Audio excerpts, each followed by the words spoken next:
The knife she carried was a penknife.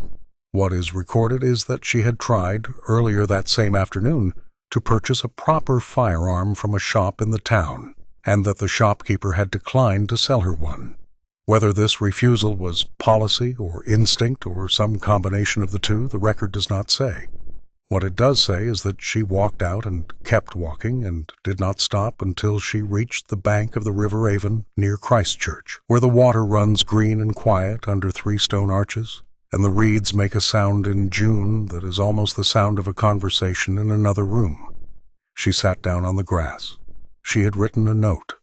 It is preserved in the public record, and what it says, stripped of the hand that wrote it, stripped of the ink now brown at the edges, is that she did not feel innocent, that whatever 12 people at the Old Bailey had decided 4 days earlier, the finding had not altered her own accounting. She wrote that she had put a young man in a position from which he could not escape, and that she was not prepared to live with that. She was 38 years old. She had been acquitted of murder 101 hours before. The name on the note was Alma Victoria Rattenbury. The date was the 4th of June, 1935. The coroner's report would record 6 stab wounds to the chest. 3 of them penetrated the heart. Whether all 6 were self-inflicted was a question the inquest examined carefully, and the answer it returned was yes, though there is a moment in the forensic testimony where the examining physician pauses, in the transcript at least, before confirming that the positions and angles were consistent with 1 hand, 1 knife, and a final and coherent decision. A layman reading the report might find that pause significant. A layman might find a great many things significant in the months and years afterward, when the case had calcified into the kind of story people tell, because they cannot stop telling it. The pause may mean nothing. What is certain is what the coroner recorded. She was alive when she reached that bank, and she was not alive when she was found.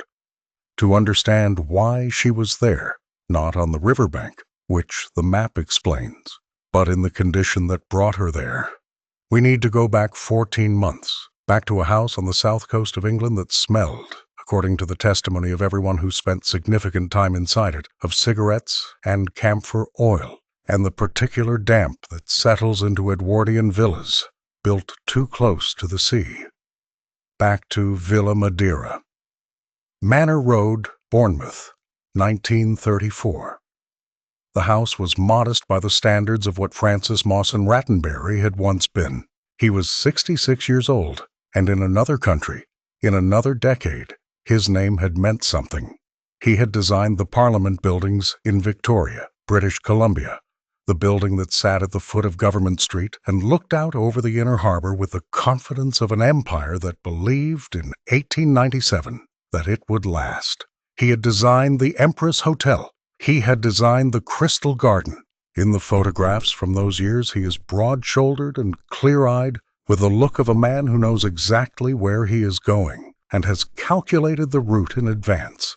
He had come to England in 1930 after the dissolution of his first marriage, a dissolution that had involved, among other things, his second wife, Alma, the woman who would eventually become the subject of this account. He had, in the language of the Vancouver papers of the period, made himself a scandal. He had not, by the time he settled at Villa Madeira, recovered from it. By 1934, Francis Rattenbury was drinking heavily. His daughter from his first marriage had severed contact. His architectural practice, such as it still was, had produced almost nothing of note in several years. He sat in his armchair, according to the household testimony, for long portions of each day. He drank whiskey. He read. He had become, in the precise and not unkind description offered by Irene Riggs, the family's live-in companion and maid, who had been with the household for years and who saw everything. A man who had given up on himself. Whether this was despair or simple exhaustion, or the slow, particular cruelty of alcohol on a mind that had once been extraordinary, Irene Riggs did not speculate. She was not asked to, and she did not.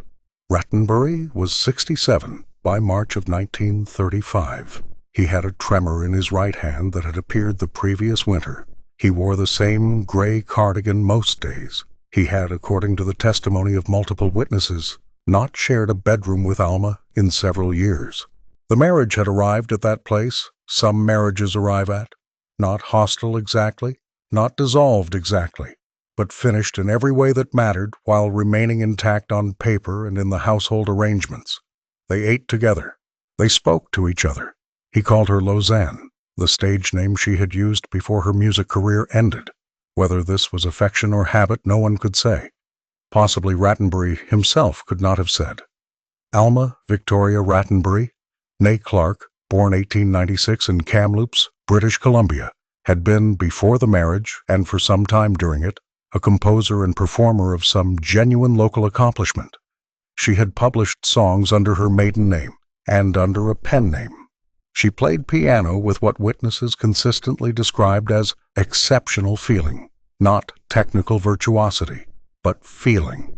She was small, with dark hair that she wore pinned loosely in the fashion of the period, and she had, according to contemporaries who knew her before the trial made her famous, a quality of fullness of attention when she was listening to you, the kind of presence that made a room feel slightly different when she was not in it. She was also, by 1934, living on a diet of whiskey and Somas, a brand of barbiturate tablet available over the counter at the time, and she had not published anything in years. She was 38. She smoked constantly. She was, if the household testimony is any guide, not particularly happy, though she was energetic about concealing it. She was also, by the autumn of 1933, conducting an affair with the household's chauffeur. George Percy Stoner was hired in September 1933 at the age of 17. He was the son of a local laborer. He had left school at 14. He had no particular qualifications for the position of chauffeur beyond the fact that he could drive, that he was willing, and that he came cheap. 31 shillings a fortnight. Rising. He slept in a room in the house. He drove Alma on her errands. He was, by the description of those who saw him during the period, a handsome young man with dark, heavy eyebrows and a quality of stillness that could read, depending on the context, as either patience or intensity. He was 18 years old when the affair with Alma began, and she was 37. The record does not fix the exact date of the affair's commencement. What it does fix is that by the early months of 1935, they were sharing a bedroom when Francis was asleep, and sometimes when he was not.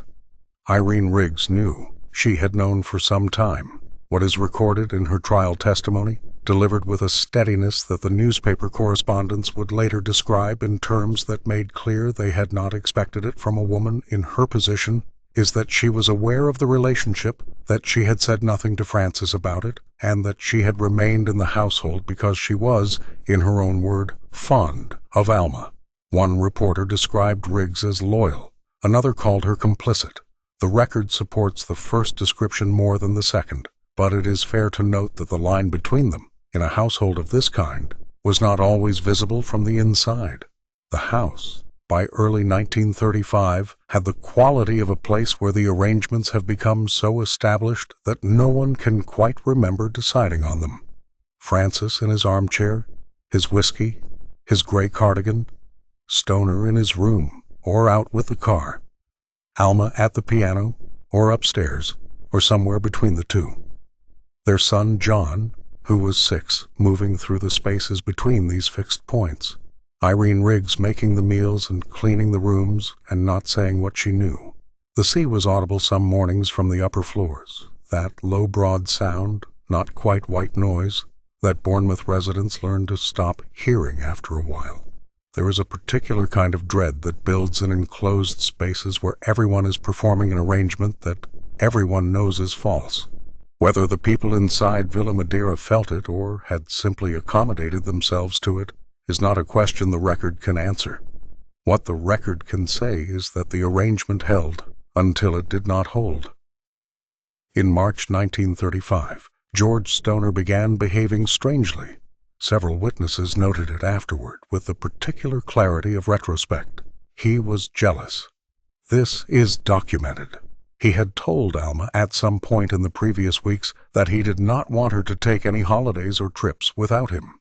When she announced plans to travel to London with Francis to see a surgeon, Francis had been having dental work done, a series of extractions that had left him in persistent pain. Stoner objected. He and Alma argued about it. The content of the argument was reported differently by different witnesses, but the substance was consistent. Stoner did not want Francis to be alone with Alma, even on a trip for dental treatment, even in a marriage that was, by every account, dead. The nature of what Stoner felt about Alma, whether it was love in any full sense or possession, or the particular intensity of a very young man encountering a woman who treated him as an equal, is a question that was not asked at trial and cannot be answered now. What was documented is that he was volatile in a way that had not been visible when he was first hired, that he had told a friend at some point in February something that the friend would repeat to police in April, though the exact words and whether they constituted a genuine threat or an adolescent expression of frustration were disputed, that he had in the weeks before the 24th of March begun visiting the croquet lawn at the back of the property and standing there alone in the evenings when the light was going. Alma went to London with Francis on the 19th of March. They stayed 5 days. They saw the surgeon. They came back on the 23rd. The house was exactly as they had left it, which is to say it was exactly as it had always been. The evening of the 24th was unremarkable, or appeared to be. Irene Riggs prepared dinner. Francis had a whiskey. Alma played the piano for a period. Their son John was put to bed. Stoner drove somewhere in the afternoon and came back. Dinner was eaten. The kind of evening, in other words, that is completely invisible until the thing that ends it makes it visible again. Then every detail becomes significant, or seems to, which is not quite the same thing. What is documented is that at approximately 10:30 in the evening, Alma heard a noise from the drawing room where Francis was sitting. The sound she described in the first statement she gave to police was a groan. She went downstairs. Francis Rattenbury was in his armchair. His head had been struck 3 times with a wooden carpenter's mallet, a mallet that would be found the next morning in the garden, near the outhouse. There was blood on the back of the armchair and on the floor beside it. He was alive. He was not conscious. The doctor was called. Then the police. What happened in the hours between the injury and the arrival of police is documented in a form that is, to put it plainly, difficult to use. Alma Rattenbury, by the time the constables entered Villa Madeira, had consumed a quantity of whiskey and Somas tablets that the examining physician would later describe as sufficient to produce a state of extreme intoxication. She was not coherent. She was also, and this is the piece the prosecution would spend 2 weeks of trial not letting the jury forget, talking. She said things. She said different things at different times. She said things that contradicted each other. She said things that were physically impossible. She said at one point that she had killed him herself. The first statement is documented as follows. The constable recorded that she said, "I did it. He gave me the book. He has lived too long." The second statement came 20 minutes later. "I knew something was wrong. I thought it was my fault." The third, delivered while she was being helped into a sitting position by a constable who later testified she could barely stay upright. "I hit him. I hit him with a mallet. I don't know why." 3 separate statements, 3 separate times, all contradictory, all made while she was, in the physician's words, barely capable of directed thought. Detective Inspector Carter arrived at approximately 2 in the morning. Alma, by this point, had been given a glass of water and had stopped speaking in complete sentences. What Carter recorded in his report is that when he asked her to clarify what had happened, she attempted to embrace him. Whether this was an attempt at distraction or simple disorientation, the inspector did not speculate in his report, and Carter was not the kind of man whose reports contained speculation. What he did note was that by 3 in the morning she had made a 4th statement, this one more coherent than the others. "I was playing cards with my husband. He became unconscious. I did it. He dared me to." Inspector Carter also noted for the record that there was blood on her right hand that she could not account for, and that when asked directly where George Stoner was, she said, "He is in bed." Stoner was found in his room. He was in bed. He was fully dressed, beneath the covers. When Carter woke him and told him what had happened, Stoner said, "Is he dead?" Carter said he was not dead, that he had been taken to the hospital. Stoner said, "What time is it?" That is all Stoner said that night. 4 words of inquiry, 4 words of inquiry, and then silence. He was 18 years old, and he had extraordinarily steady hands. Francis Rattenbury was transferred to a nursing home, where he lingered for 4 days, without regaining consciousness. He died on the 28th of March, 1935. The 3 blows from the mallet had fractured his skull. He did not speak again after the evening of the 24th. Alma was arrested the next morning, charged with causing grievous bodily harm. The charge was upgraded to murder on the 28th, when Rattenbury died. George Stoner was arrested separately on the 28th, after a conversation with Irene Riggs, a conversation whose contents Riggs would decline to characterize beyond saying that Stoner told her he had done it, and that she had felt, in that moment, that she had no choice but to inform the police. Whether she felt that way at the time, or found herself feeling it later, in the cold arithmetic of what would happen if she did not, is not something the record can determine. She was not a woman who, in the transcript of her testimony, used words loosely. What she said was that she had told him he ought to give himself up, and that he had said, "Whatever has been done, I have done it." He was arrested that afternoon, in the garden of Villa Madeira, standing near the wall where the mallet had been found. He made no statement at the time of arrest. He would make no statement until the trial. Both Alma and Stoner were remanded. Both were charged with murder. The trial was set for late May, at the Old Bailey. In the 6 weeks between the arrest and the trial, the British press conducted its own proceeding. The newspapers had the essential facts early: the age gap, the affair, the chauffeur, the intoxicated wife, the famous architect. This was sufficient. The Daily Mirror ran a photograph of Villa Madeira and a photograph of Alma side by side, the house looking respectable and slightly seedy in the way of seaside properties in March, and Alma looking vivid and dark-haired and unmistakably alive, in a way that the context was clearly designed to make seem incriminating. The Daily Mail took a different approach and spent 3 paragraphs on Francis Rattenbury's architecture before arriving at the affair, a sequence that made clear, with complete efficiency, what scale of man had been destroyed by what scale of woman. The Daily Express was blunt. Its headline, after the charges were filed, read simply, "Alma Rattenbury and lover charged." The word lover was not a description of status. It was a verdict. What the papers did not print, because they could not, or because they chose not to, was anything that would have complicated the story they were telling. They did not print that Francis Rattenbury had by every account been a deeply unhappy man in the years before his death, and that the unhappiness had not originated with Alma. They did not print that the marriage had been, in functional terms, over for years, and that both parties appeared to have accommodated themselves to this fact. They did not print Alma's medical history, or the extent to which the household she had been living in for the previous decade would have worn at someone with her temperament. They printed what sold, which was the basic outline of the story: older husband, younger wife, handsome chauffeur, mallet. The architecture of the narrative was simple, and it held. The trial opened on the 27th of May, 1935, before Mr. Justice Humphreys.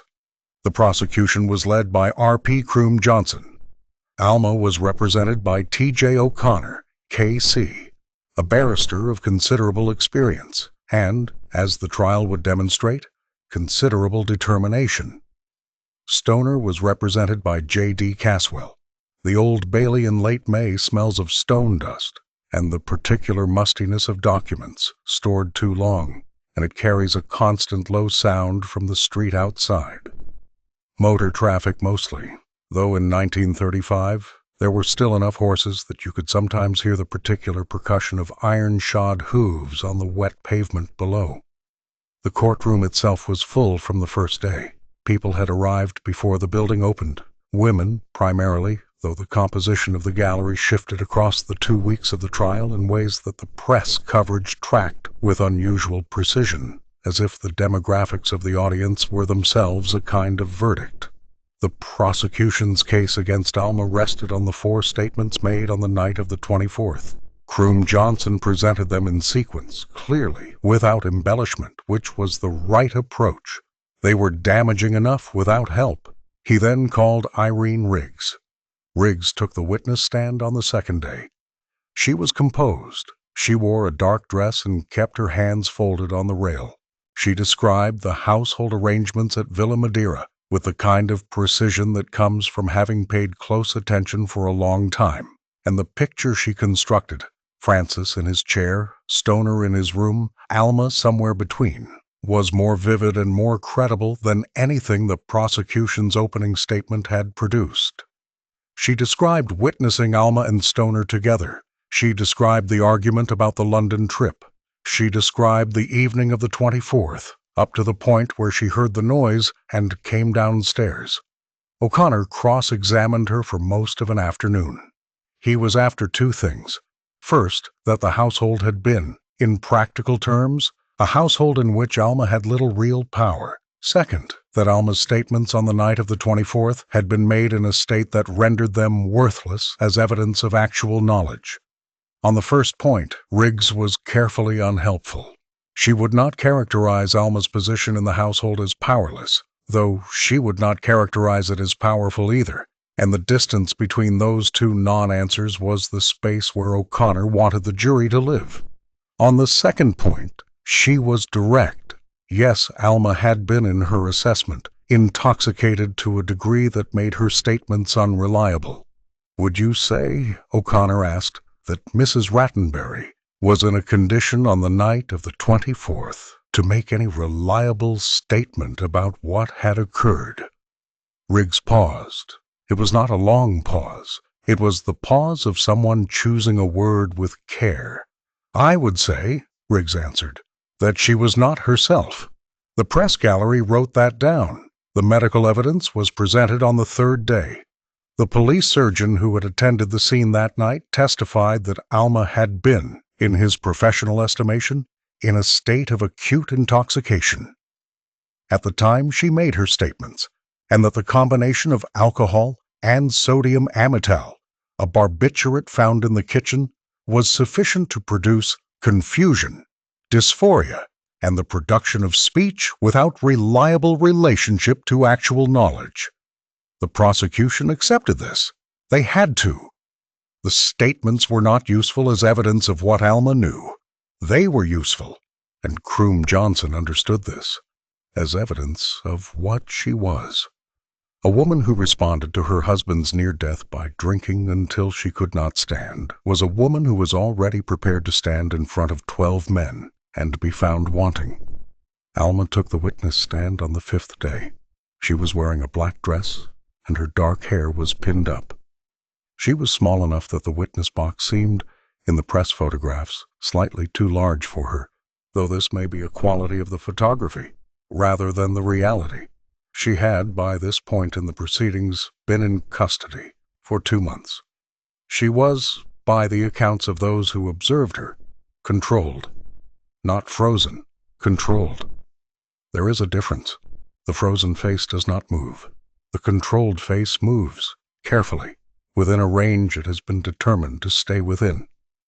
O'Connor took her through the night of the 24th in detail. She described hearing the groan, going downstairs, finding Francis. She described calling for Irene Riggs, calling the doctor, the arrival of the police.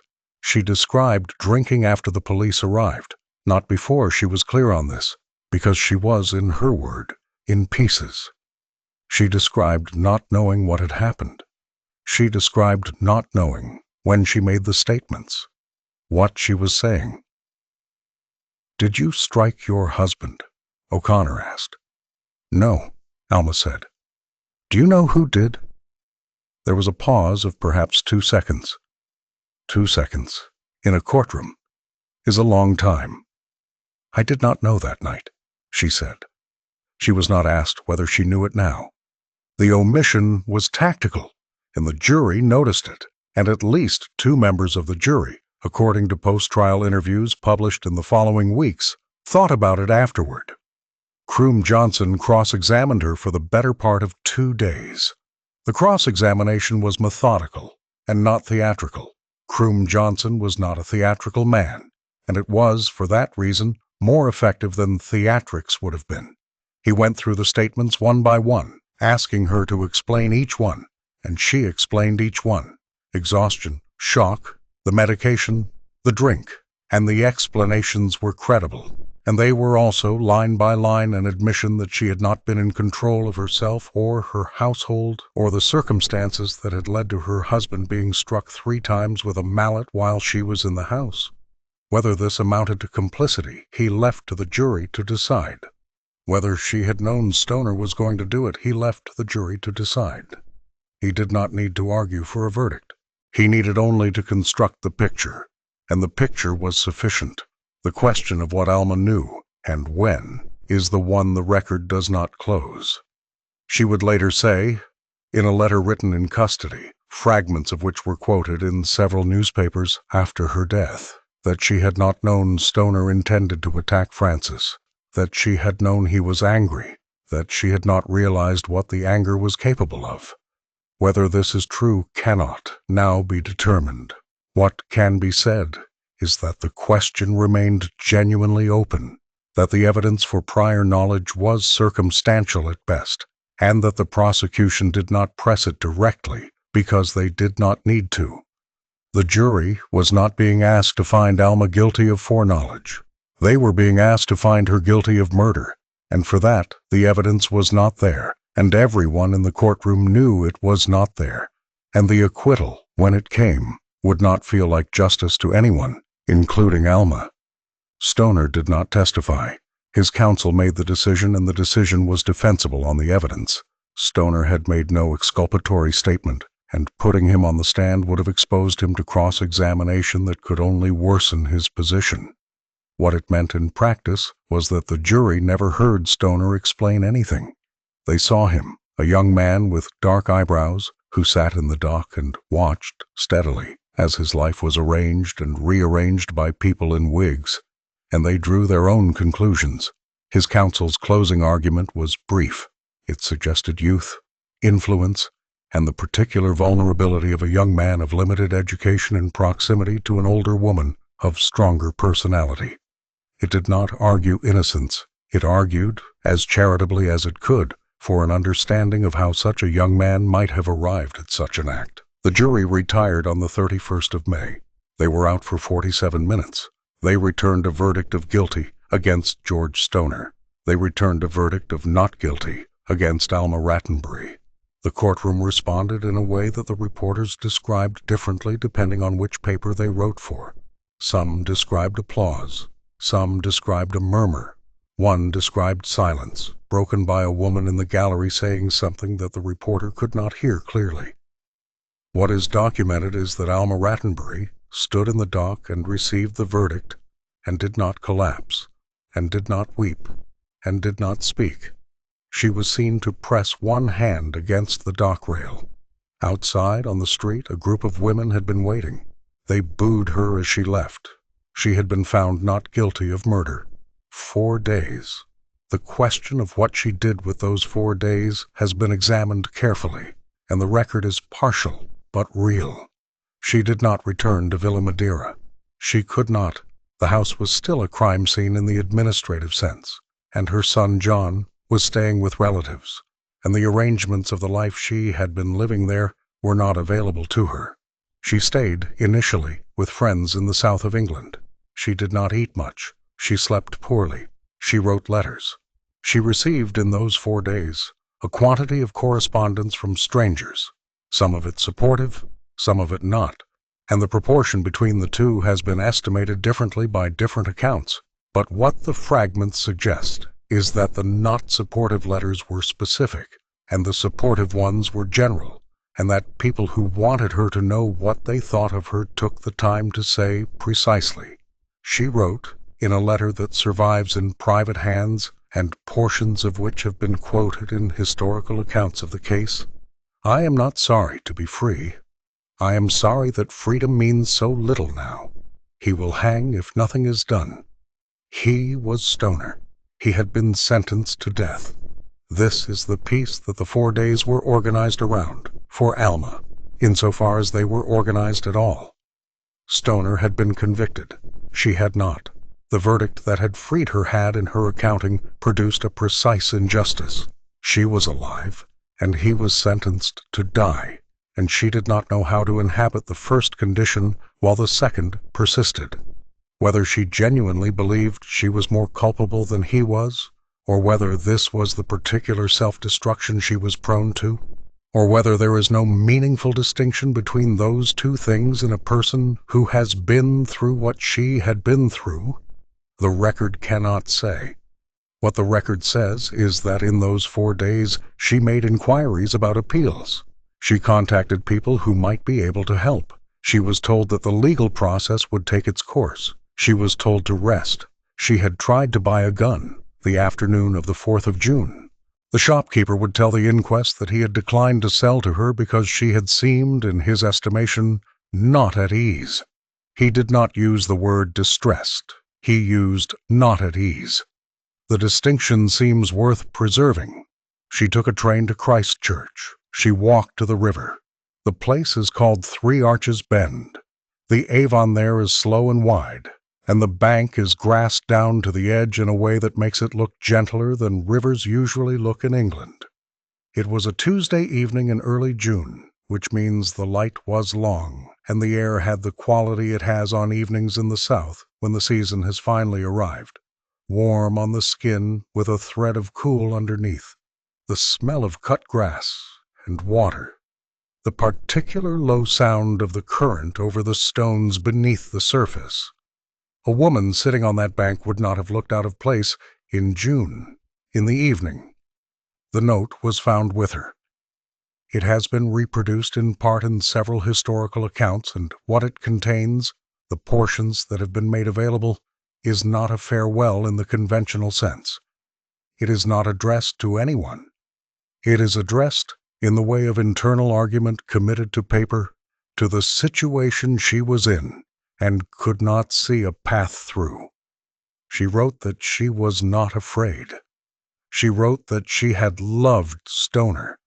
She wrote that she was to blame, not for the mallet, not in so many words, but for what had preceded it, and what had followed it, and for the whole arrangement that had placed a 17-year-old boy in a house with a married woman and a dying marriage, and a future that did not lead anywhere good. She wrote, "I want to make it known that I have no desire to live any longer." She did not write, "I was found not guilty." She did not write it because she did not need to.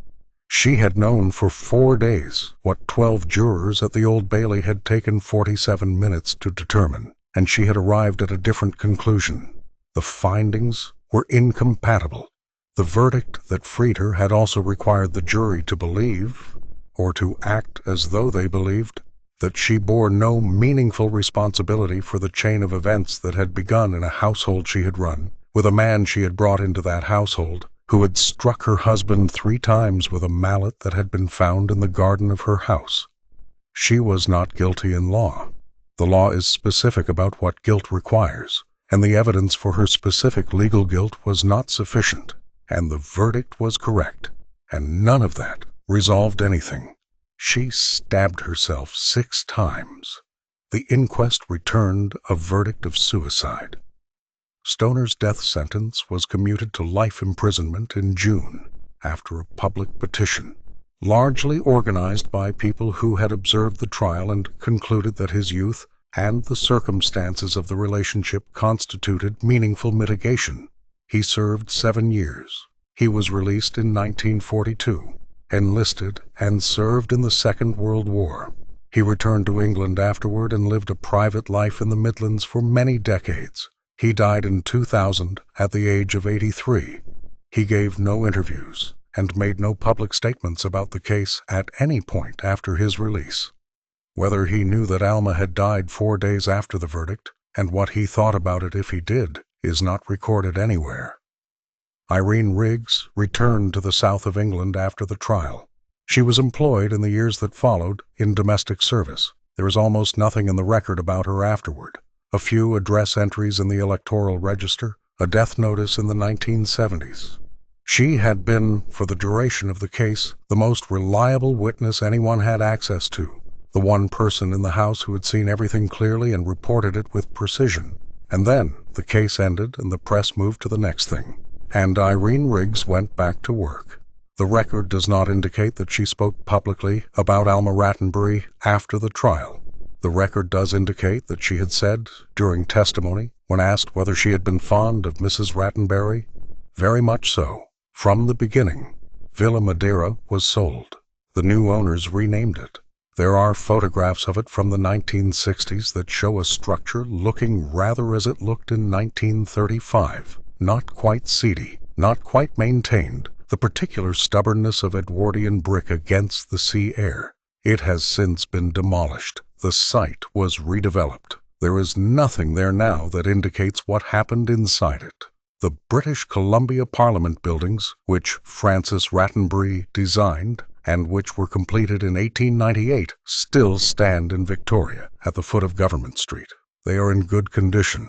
They are lit at night by thousands of small bulbs that trace the outlines of the domes and the portico, and in the photographs taken from the harbor on clear evenings, they look exactly as they were intended to look, substantial, permanent, the work of a man who built for centuries.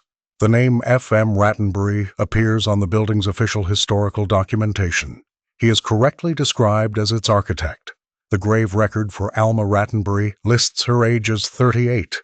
The cause of death is given as hemorrhage due to stab wounds. There is no indication in the administrative record of the Old Bailey verdict. There is no indication of the 4 days. There is no indication of the note, the river, the June evening, the penknife, the shopkeeper who would not sell her a gun. Administrative records do not carry that kind of information. They record what can be recorded: the name, the date, the cause. What the record cannot carry, and what the case has continued to exercise, in legal histories, in biographies, in occasional articles published when the anniversary turns, is the question of what the verdict actually was. Not the legal verdict, which is clear. The other one, the one that was reached in the press weeks before the jury retired, and in the letters she received in those 4 days, and in the crowd outside the Bailey, who booed a woman who had just been found not guilty, and in whatever internal proceeding she conducted in those 101 hours between the acquittal and the river bank. She had been found not guilty of murder. She had been found in a different and more durable process, guilty of something the law does not have a charge for, of being a woman who had taken a young lover, who had allowed her household to become what it became, who had been intoxicated at the wrong moment, and articulate at the wrong moment, and alive, still alive, when the newspaper editors needed a story. The note she left does not say any of this, because she did not explain herself in those terms. She did not explain herself in any terms the record makes available. What she left behind was a statement of unwillingness. She was not willing to continue in the life the verdict had returned her to. She had considered the situation and arrived at a decision that was, in its way, as deliberate as anything she had done. Whether this is the conclusion of a broken woman or the conclusion of a clear-eyed one is a question the inquest did not ask, and perhaps the right question to ask is why those two things feel in this case so difficult to separate. She was 38 years old. She had been free for 4 days. The river at Three Arches Bend still runs green and quiet in June. The reeds make their low sound. There is nothing there now to indicate that she sat on that bank on a Tuesday evening in early summer, with the light long on the water, and the note in her pocket, and the small knife that was all she had been able to find. The record ends.